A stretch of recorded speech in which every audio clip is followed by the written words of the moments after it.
Бүгдээрээ сайн уу chill guys. За бүгдд нь шинэ оны мэнд. Оноос өмнө Crash-а найрч чадсан гэдэгт итгэлтэй байна. Бидний өнөөдрийн ярьж өгөх кино бол 2025 онд нээлттэй хийсэн Cash Hero. Адал явдалт супер хиро төрлийн кино. Манай chill guys дугтаа орчноо бүрдүүлээд лайк болон subscribe дараад кинонд орцгоё. Chillax chill guys. Шинэ байрны танилцуулга болж байгаа газар руу хосууд мөрөөдлөө биелүүлэхээр байр сонирхож үзэж байгаагаар кино өглөнө. Тэдний сонирхож буй байрны төлбөр 400 сая вон ба урьдчилгаа 30% болох 120 сая воныг өгснөөр зээлээр хамрагдан байранд орох боломжтой байдаг. Манай гол дүрийн залуу найз бүсгүй болох Минсу байр танилцаж буй ажилтнаас орон сууцны суглааны оноо хідээс эхэлдэг тухай асуух ба ажилтан хамгийн сүүлд хизээ байр авсан бэ гэх үед гол дүрийн залуу болох Сангун төрсэн цагаас хойш нэгч байр авч байгаагүй гэдэг тухайга хэлэхэд Минсу тэрний гараа сатхан 30 наснаас эхлэн тоологддог тухай хэлнэ. Сангун тэгвэл 5 жил болж байгаа. Гэх үед ажилтан байранд орох шаардлагадах босог оноог 59 м2 байранд 61 оноо шаардлагатай тухай хэлнэ. Харин Сангун Минсугээс бидний оноо хэд байгаа блэ гэж асуухад Минсу бидний хэн хэнд нь 30 оноо чалга байна. Тэгэхээр явцгаая гэж хэлэх болно. Ажилтан тэр хоёрыг явах гэж байхад нь азийн суглаа өгөх ба хонжвэрт нь агаар цэвэршүүлэгч уурын дүү хариулын тав гэх мэт олон бэлгүүд байх ба манай Сангун суглаанаас юу ч хожилгүй гарч явдаг. Тэрээр суглаанд маш аз ёндонгүй хүн ба дэлгүүрийн суглаанаас нэг ширхэгч нойлын цас хожиж байгаагүй нэгэн байдаг. Тэд гэртээ оройн хоол идэх зураа байр авахд хэдэн вон дутаж байгаагаа ярилцах ба нийт 30 сая вон дутаж байгаа тухай Минсу хэлэхэд Сангун миний хадгаламж яасан юм гэхэд Минсу хариуд нь чиний дансанд 500 мянган вон байгаа гэдэг тухайга хэлдэг. Минсу баг бахасаа аавынхаа дахианы газрын тооцоог хөдөлдөг сэргэлэн охин байсан болохоор данс тооцоог маш сайн барьдаг, хэрэггүй зүйлдээ мөнгийг огтурдаггүй нэгэн. Минсу Сангунаас яагаад хариулахгүй байгаа юм гэж асуух үед Сангуны утсанд таны захиалга хүргэлт нь гарлаа гэх мессеж ирэх болно. Манай залуу Минсугээс айж утсаа доош харуулах ба Минсу утсыг авах гэж оролдох үед Сангун утсаа шүрч авна. Санун Минсуд ажилдаа явах зардлаа хэмнэхээр дугаа авсан тухайга хэлэх ба Минсу иймэрхүү зүйлийг эхлээд ярилцаж үж авах хэрэгтэй штэ. Нөхөж мөнгө хийгэрэй гэж хэлэх болно. Минсу байранд ороход бидний оноо бага байгаа шүү дээ. Хэн хэн нь нягуур ах хэрэгтэй. Тиймээс хоёулаа гэрэлцгээе гэж хэлэх ба залуу юун романтик гэрлэх санал вэ? Уг нь би гэрлэх санал тавих ёстой штэ хэмээн өмнөх үерхэх санал тавьсан тухайга дурсах болно. Яг уу манай хоёр үерхэд 9 жил болж байгаа ба Минсу Сангунд одоо болцгоё. Би чамтай уулзах гэж байн үсчээ орж нүрээ бодож хувцас авах. Чи надтай уулзаад байн хоол, кино, гадуур гарах гээд энэ байдлаараа маш их зардал гарах юм байна. Болцгоё гэж хэлэх ба Сангун хаягдсан гэж бодоод явах гэж байтал Минсу үгүй хоёулаа үерхцгээе хэмээн хэлж анх үерхэх санал тавьж байсан болж байна. Минсу би чамд PS5 авч өгнө.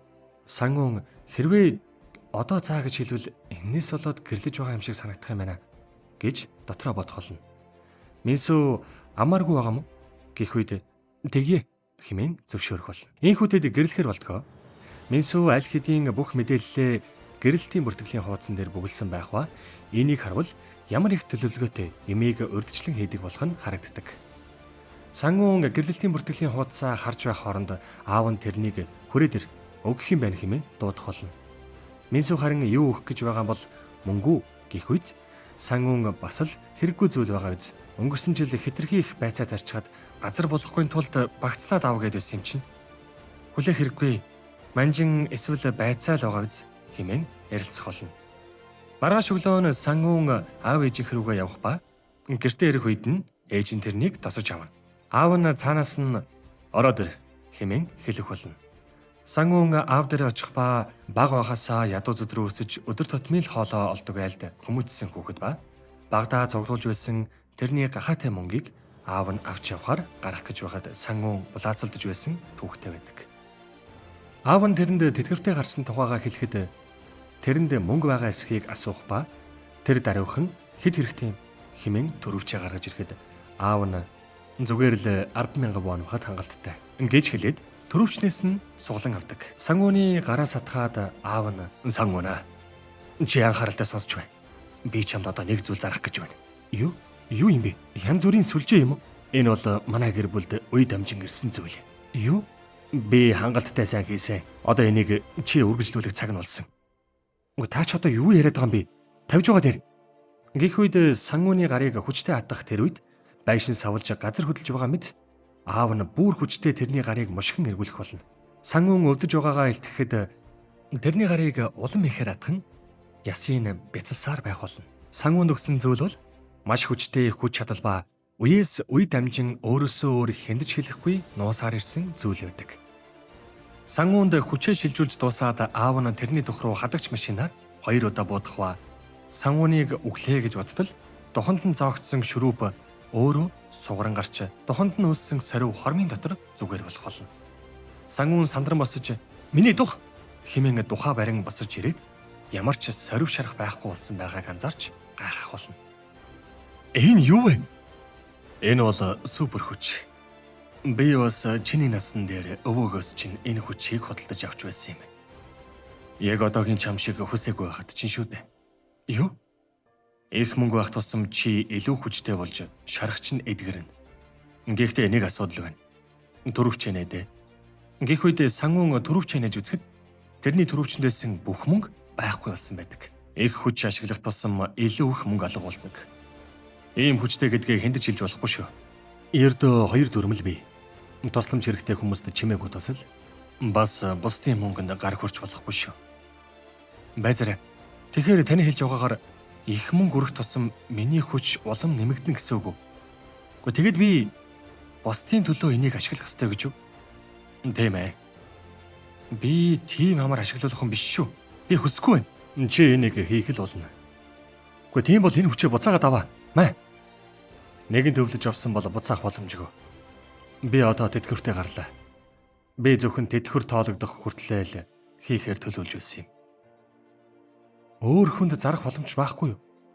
Та надад зарсан шүү дээ. Намайг тэгж үзээгүй гэж бодоё. Заавал цусны төрлийн хүн байх ёстой. Хэрвээ асуудалд орвол энэ хаягаар холбогдоорой. Зөвхөн зайлшгүй шаардлагатай үед шүү.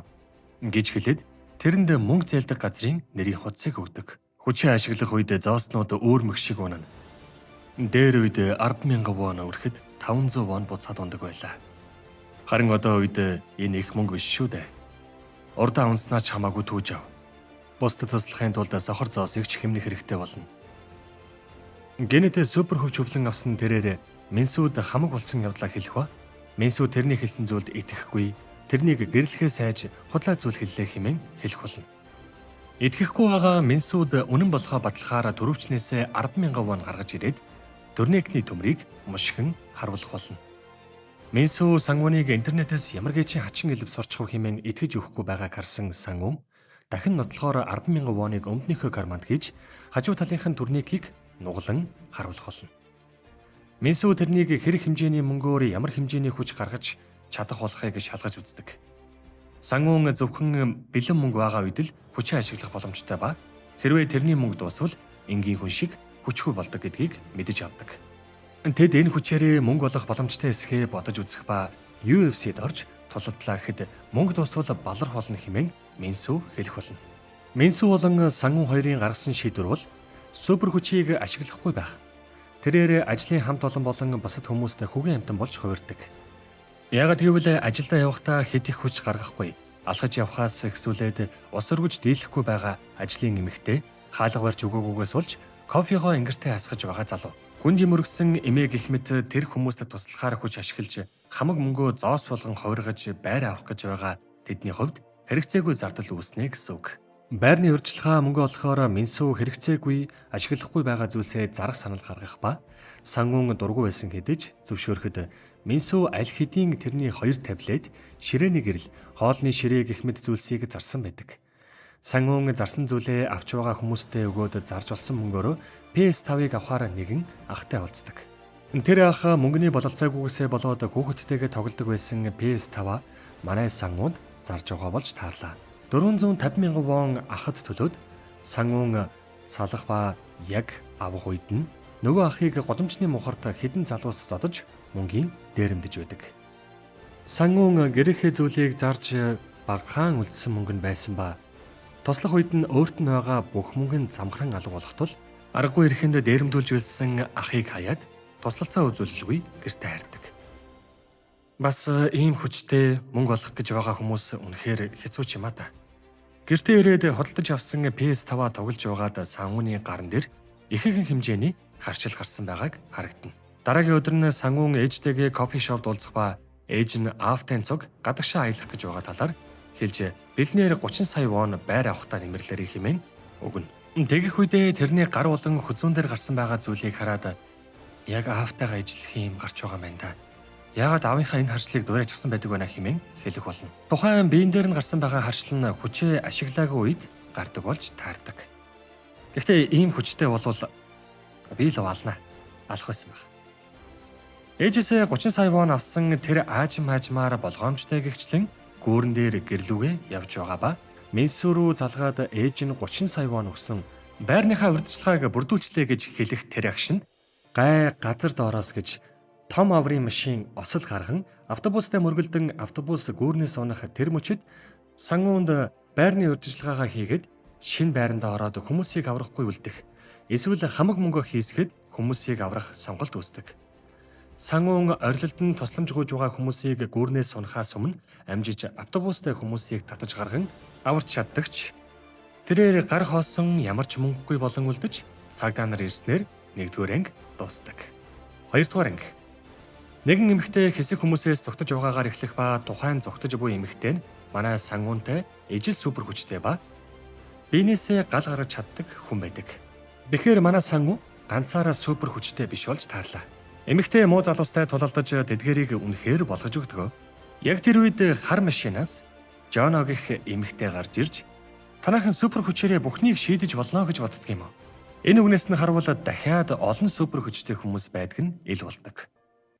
Галын хүчтэй тэр Жоно гих бүсгүүр үед дайрахаар гарнаасаа гал гаргах тэр үед урьдчилан бэлдсэн хиймэл борог оруулан тэрний хүчийг үгүй хийн гал гаргадаг эмэгтэйг барьж авдаг.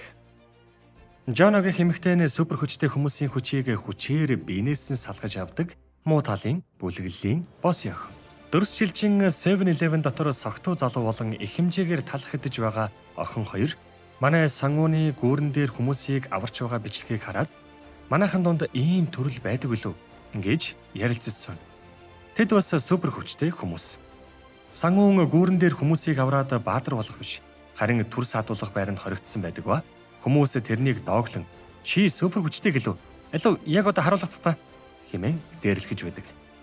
Манай Сангуунд мөнгө авахгүй учраас хүчээ ашиглан тэр хэдийг буулгаж мөн төмөр торыг эвдэж чадалгүй тэдэнд өшөглүүлэн суудаг. Аавынхаа асуудалд орвол ийшээ залгаарай гэж хэлснийг санаад нөгөө нэрийн хуудас дээрх дугаарлуу залган түр саадуулах байрнаас гарч чаддаг.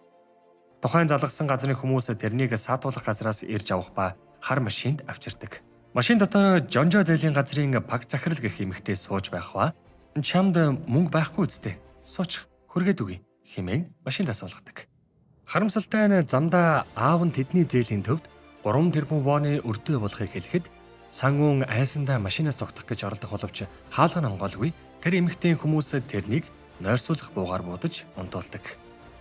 Ухаан орох үед Сангуун нэгэн барилга дотор сэрэх ба нөгөө паг захирал өвлөж авсан үгүйг чинь мэдэхгүй байна. Өөрийн нүдээр шалгаж үзэх хэрэгтэй байна гэж хэлэхэд Сангуун руу бодолтой мөнгө шидэж төмөр барьсан залуус тэрнийг зодож эхлэх болно.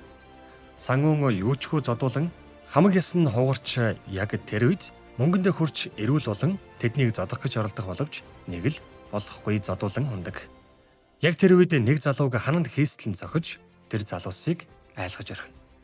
Мөнгөгүй болсон тэр сүлдэн өнөх үед паг захирал болно хэмээн хүмүүстэй хэлж Сангууныг ааваасаа хүчээ өвлөн авсан болохыг нотолдог ба аавынхын зээлсэн мөнгөн дээр шалгалтын 500 сая вон нээлээд 3 тэрбум 500 сая болсон талаар хэлэх болно.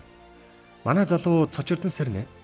Тэрнээс өвдөг сөвдөн уучлалгуух ба аавтайгаа харилцаад үзье гэхэд юу ярих гэж уучлалгууж байгаа бол манай охинтой гэрэл. Хэрвээ манай охинтой гэрлэх юм бол аавын чинь болон чиний зээлийг бүгдийг мартъя гэж хэлдэг. Бас дураараа юу те. Сангуунд хэрвээ чи миний хэлснийг зөвшөөрөлгүй энэ байдлаараа гарч явах юм бол гадагшаа гараад чи 24 цагч амьд явж чадахгүй.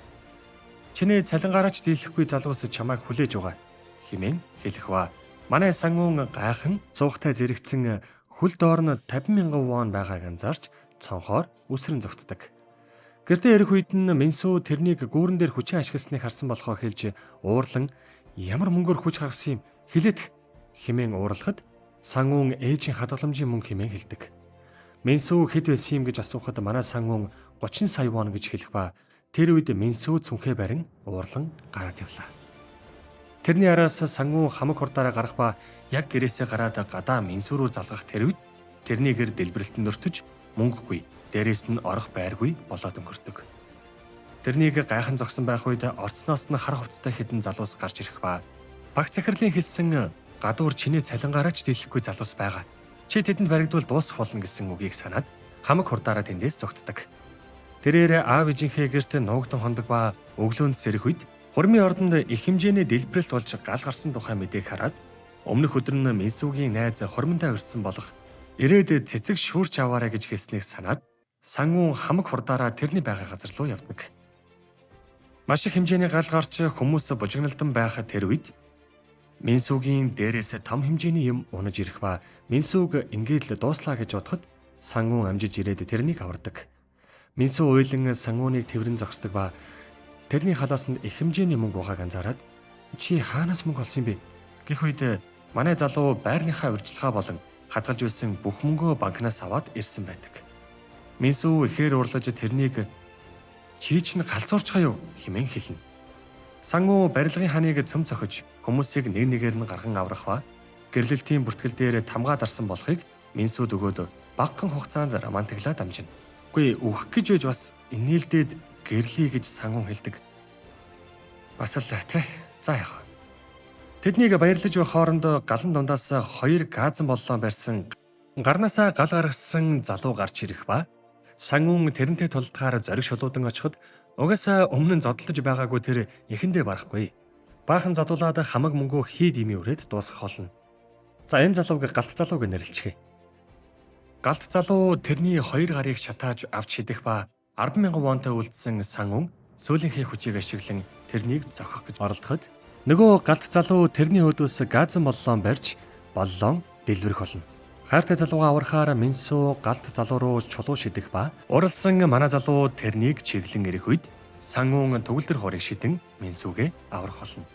Үгүй ямар мөнгөөрөө ийм хэмжээний хүч гаргадаг байна гэж бодтол хурим дээр хүмүүсийн баяр хүргэж өгсөн мөнгийг ашигласан болж таарлаа. Их хэмжээний хүчийг ашигласан Сангун ухаан балартан унах тэр үед нөгөө 7-Eleven дотор байсан согтуу залуу болон охин 2 хан нэвтлэн гарч ирдэг. Согтуу залуугийн хүч юу вэ гэхээр ямар нэг зүйлийг нэвтэлж чаддаг ба тэрний хүч арх ууснаар гарч ирдэг. Би чи ийм хүчтэй байсан бол жинхэнэ солиоруулж авахгүй яа. За.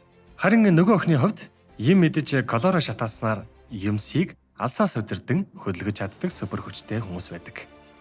Ийхүү Сангун өөртөөгөө адилхан супер хүчтэй хүмүүстэй таарснаар 2 дугаар анги маань дуусна. Бас л янзын супер хүчтэй хүмүүс байна шүү. Надад л архиа угаад ханаа навтлаад явж идэг супер хүч байсан бол миний толгойд ч их юм байна да. Дараагийн ангийг та хэд маань лайк болон subscribe сайн дарснаар цаг алдалгүй авах болно. Манайс нь яхав дээ. Лайк болон subscribe дарах юм бол урамшаад дараагийн анги аль болох хурдан оруулахыг хичээнэ. Тэгэхээр chillax, chill guys.